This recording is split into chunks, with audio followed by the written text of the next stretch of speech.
اكتر من مليار جنيه في السنه الواحده. في السنه الواحده. انت متخيل الدنيا كده تبقى عامله ازاي؟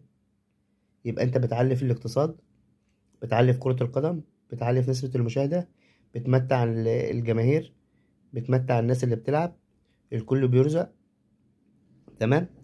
في بقى حاجه كمان هوفرها للدوله في المشروع اللي احنا عاملينه، اللي هو بدل ما الداخليه هي اللي بتحرس الماتشات، احنا هنجيب شركه خاصه يرقصها ناس من الجيش علشان هيبقوا متخصصين.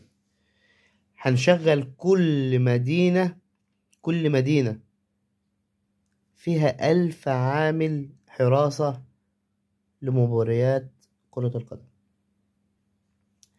1000 عامل هيشتغلوا للحراسة الخاصة للدوري للكورة بس.